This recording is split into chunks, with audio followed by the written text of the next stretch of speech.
Chapter number 2 utility analysis में इन लोगों ने यूटिलिटी एनालिसिस क्या होता है वो बताया है, बट यूटिलिटी क्या होता है वो बताया ही नहीं है। डायरेक्टली इंट्रोडक्शन और फीचर से शुरू किया है। पहले तो मैं आप लोग को यूटिलिटी का कंसेप्ट क्लियर किए देता हूँ। नाउ बच्चे अक्सर यूटिलिटी को सेटिस्फैक्शन बोलते हैं, कुछ लोग यूटिलिटी को हैप्पीनेस बोलते हैं। ये सारे गलत कंसेप्ट बच्चों ने अपने मन में बिठाए हैं। कुछ लोग जॉय बोलते हैं, कुछ लोग प्लेजर बोलते हैं। ये सारे कंसेप्ट यूटिलिटी के तौर पर गलत है। तो यूटिलिटी होता क्या है? Let us take one example. एक आदमी है, ठीक है, उसको भूख लगी है, वो मैकडोनल्ड जाता है, मैकडोनल्ड से एक बर्गर का ऑर्डर करता है, बड़ा बर्गर ऑर्डर करता है। वो बर्गर खाता है या 2-3 बर्गर मंगाता है, क्या उसकी भूख मिटती है? नहीं मिटती है। तो 5 बर्गर से भूख मिटेगी बेटा? मिट जाएगी। तो क्या उस बर्गर में क्षमता है उसके भूख पूरा करने की? यस। तो इस बर्गर में यूटिलिटी है। अक्सर स्टूडेंट्स यूटिलिटी को दिमागी सिचुएशन बोलते हैं। अच्छा, कई बार बच्चे लोग यूटिलिटी को यूजफुलनेस बोलते हैं। बिल्कुल नहीं। शुरुआत होता है, इस आदमी का कोई नीड है या वांट है। नीड रोटी कपड़ा मकान, वांट बर्गर जीन्स है। अब उसको भूख लगी है या कैडबरी खाने की इच्छा है। क्या ये कैडबरी उसकी इच्छा पूरी करती है? The answer is yes. तो इस कैडबरी में यूटिलिटी है। यूटिलिटी का कंसेप्ट होता है want satisfying power of a commodity. Utility वस्तु में होता है, उस वस्तु में क्षमता होना तुम्हारी इच्छा पूरी होने की। एक और एग्जांपल लो। तुम एक दुकान में जाते हो, तुमको दवाई लेनी है, दवाई का एक्सपायरी डेट जा चुका है, क्या तुम लोगे? नहीं। तो उस दवाई में यूटिलिटी नहीं है क्योंकि तुम कंज्यूम नहीं करोगे। मुझे लिखना है, क्या ये पेन में क्षमता है मेरे को लिखने की? यस। तो इस पेन में यूटिलिटी है।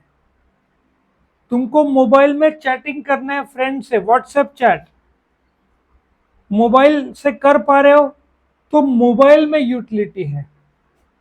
तुमको घर से इधर आना है, क्या गाड़ी में क्षमता है तुमको घर से इधर लाने की?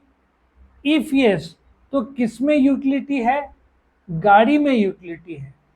तो आई होप तुमको समझ में आया यूटिलिटी क्या है, कि power of a commodity to satisfy human wants, ठीक है, या want satisfying power of a commodity भी बोलेंगे। Is it usefulness? नो। अच्छा, मैं सिगरेट का भी एग्जांपल ले सकता हूँ। एक आदमी को सिगरेट पीने की इच्छा है, वो जाकर दुकान में जाकर सिगरेट, या कुछ लोग बीड़ी पीते हैं, वो खरीदता है। क्या वो सिगरेट में क्षमता है उसकी इच्छा पूरी करने की? The answer is yes. तो सिगरेट में यूटिलिटी है। अच्छा, तुम बोलोगे सिगरेट सेहत के लिए अच्छा नहीं।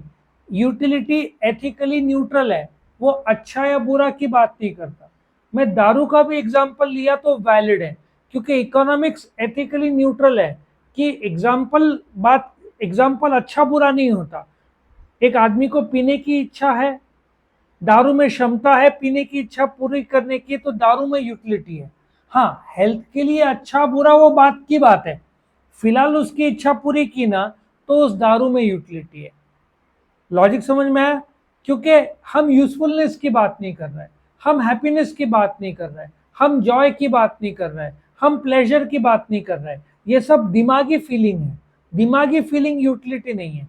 तुमको इच्छा है, क्या वो क्षमता, क्या वो वस्तु में क्षमता है? यस।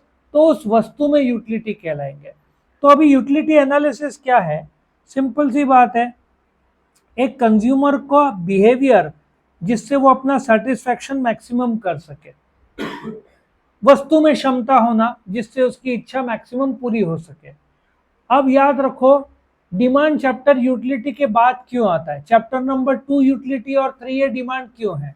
मुझे बर्गर की इच्छा है, मुझे भूख लगी है, मुझे बर्गर की इच्छा है, मैं मैकडॉनल्ड में जाकर बर्गर लेने का सोच रहा हूं, मैं डिमांड करूंगा बर्गर को क्योंकि मेरी इच्छा है, क्योंकि बर्गर में यूटिलिटी है।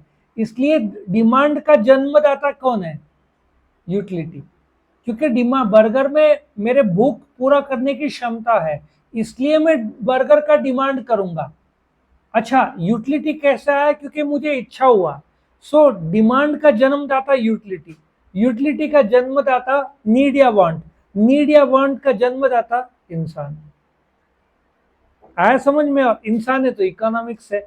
इसलिए ये कंसेप्ट क्या सबका क्लियर हुआ? Utility as a concept. वहां पे एक लाइन लिख दो बुक में, the want satisfying power of a commodity is called utility. Example मैंने बहुत सारे दिए।